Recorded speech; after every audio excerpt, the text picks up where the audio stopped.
I'm your host, Pole, and just 4 short years ago, I took that leap into the world of virtual assistants, and I've never looked back. Now it's my turn to help you take the same exciting path. Are you wanting to become a VA but no idea where to start? Lost with how to price yourself or set yourself up for success? Well, look no further. As we explore this world together, I'll be sharing my experiences, insights, and all the valuable lessons I've learned along the way. So, get ready to explore the world of virtual assistants, uncover its limitless potential, and let me guide you on the path to becoming a successful virtual assistant. Your transformation into a skilled VA starts right here, right now. Hello and welcome to another episode. I'm super excited. This is another Q&A episode. I find that you guys really love them, so we are doing another one today. But before we dive into today's episode, I really want to share with you some of the things that I have available to you guys. So if you didn't know, I have a free guide on how to get started. I have a free email template for reaching out to customers. I have a portfolio template for creating your portfolio. I have a portfolio audit where I can go over your portfolio and help you out with that. And my newest offer is one-on-one mentoring. It's something that you guys have been asking for, and so I have created that. I will pop the link for my Stand store into the description of this podcast, and you can jump over and see everything that is available to you.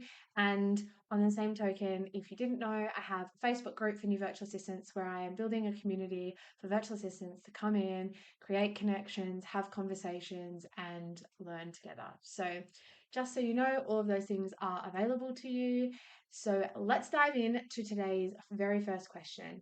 How can virtual assistants stop being scared of doing things wrong and learn from their mistakes? Firstly, every single person makes mistakes in every single part of their life, and that is life. It happens, and we need to be okay with making mistakes. I made so many mistakes in the beginning as a new VA, and it can feel really hard to move past them and to put them behind you. But I read the other day that we should be looking at mistakes as lessons rather than something bad. We need to look at what we learnt from them. So, for example, if your mistake was pricing yourself too low, undercutting yourself, and therefore not getting paid enough for the work you're doing, then you know that on your next client, you need to up your prices. If something happens and you have a bad interaction with a client and it was something that could have been worked out by having a clause in your contract, then you know to alter your contract, like add that in for next time.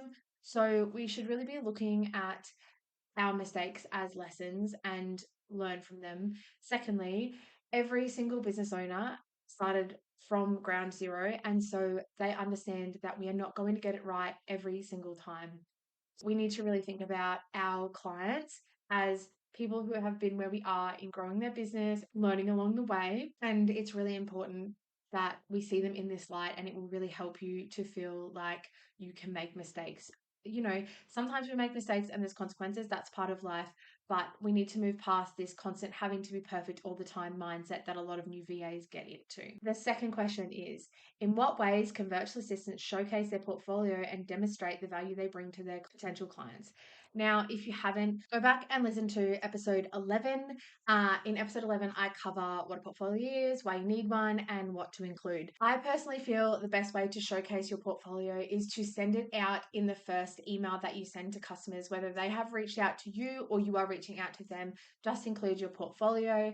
I find having a really nice photo of you in there is important, having a list of what you can help them with, how you can support them, and making sure that you include examples of work, whether they are mock-ups or client examples from before, whatever you're using. They're my three main things that I think are super important to include in your portfolio. Definitely go and check out that episode. I go into detail about portfolios. And if you have any questions, you can also come and jump into the Facebook group and I can answer them over there. How important is ongoing professional development for virtual assistants, and what resources would you recommend for continuous learning? Firstly, any person who is growing a business and being a virtual assistant is owning your own business, you need to be continuously learning. It is one of the most important things you can do. Whether you are learning a new skill for your clients, whether you are learning a new skill for within your own business, whether you are learning a skill to grow yourself personally, all of these are really important for business owners, and you as a virtual assistant are a business owner, and it's such a hard mindset to get into as a new VA, to see yourself as a business owner, especially if you're doing this as a side hustle, which is how I first started out. But it is so important to think of it as a business. And as a business, you need to grow. When you're first starting out, I found YouTube was a really great place to learn new skills for my clients. I also love a good course. So it is important. It is important to continuously learn. And I feel like courses are a really great way to do that, especially if you're online. Also, look at your local community and whether they are running any courses that might be relevant to the work you're doing. I know that my local library just ran a course that was to do with online security, and I found that really helpful to look at security for myself and my clients going forward. So it is super important to continually grow and learn within your business. Start with YouTube if you're trying to learn a skill or a program. Also, a lot of programs will have free training within them. So, for example, Pinterest has a free Pinterest Academy. Shopify has training that you can do online. There's a bunch of them, but definitely go and have a look at free trainings run by the program you're looking at, YouTube for any other skills you're learning, and then for bigger projects, definitely look at courses that suit you. The next question is, what are some potential growth avenues for a successful virtual assistant looking to extend their businesses or services?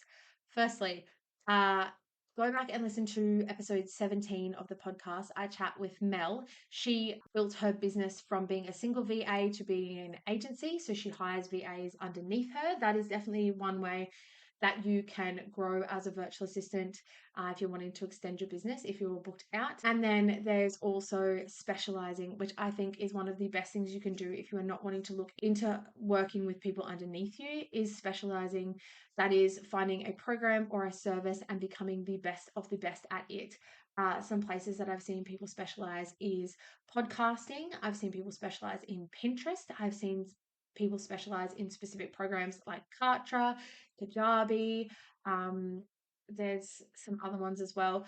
Specializing is also another way that can grow within your business, because once you specialize, you can really start charging more for your time. Your packages can grow because you are specializing in a program. You can say to people, I am the best of the best, and people will obviously be willing to spend the money if you can show that you have the skills and the specialization. And the final question for today's episode: how can a virtual assistant handle situations where they encounter difficult clients or face challenges in their projects? Firstly, I feel like these are two very individual questions. So the first one is, how do you handle situations where you encounter difficult clients? The first thing is, make sure that you have a contract with every single client you have so that you can always refer back to this contract. It will be your first line of defense with any encounters where you have difficult clients. Secondly, make sure that you are communicating as often as possible with your clients. I go on and on about this, but I feel like honest, open communication with clients defers so many difficult situations. And finally, be as professional as you can and stand your ground and make sure that you are in the right what you are discussing with your client. If you've made a mistake, be honest and say that, own up to the mistake, but ensure that you are being professional. And sometimes that can be really difficult. I find that taking 24 hours between getting an email or having that communication and then communicating with the client again can often give me perspective that I wouldn't have had if I had replied in the moment. So that is another good one. And the second one is face challenges in a project. I find if you are facing challenges in a project, 9 times out of 10, it is lack of communication between you and the client. You need to be incredibly clear with your client about exactly what you need for the project. And if they are not communicating with you with that information, you need to make it clear to them via email that you cannot complete the project without these, without this file, without this document, without this information, whatever it is. You need to be incredibly clear with your client and set the expectations from the beginning about what you need from them, and then the consequences if you do not have this information. Sometimes it is as simple as the project doesn't get done and the client goes, oh, and you go, I've explained it to you. I've communicated with you. This is how it is. Sometimes you will get clients who are forgetful or busy, or, they forget to send you stuff. That happens. And as long as you are clearly communicating with that client, even if in the end it comes to a head and hasn't worked out how you expected it to, at least you can show your communication along the way. Communication is just as much about ensuring that your client gets what they need as it is protecting yourself and your business. If you are not communicating with the client, and then you have nothing to come back with when they say you didn't do this or this didn't happen or whatever. So it's very important to make sure you are clearly communicating to your clients. And that brings us to the end of another episode. I hope you've enjoyed diving into the fundamentals of the virtual assistant world with me today. If you found value in our discussion and want to connect further, remember you can join our community on Facebook. Just search the basics of virtual assistants and we can continue the conversation there. For more behind the scenes content, tips and updates, you can also find me on Instagram and TikTok. Follow me at the Basics for VAs podcast for bite-sized insight and a glimpse into the VA world. I'm thrilled you tuned in, and if you have any questions or specific topics you'd like us to cover in future episodes, feel free to drop a message. Your feedback is invaluable. Until next time, keep thriving in your virtual assistant realm, and I'll catch you in the next episode.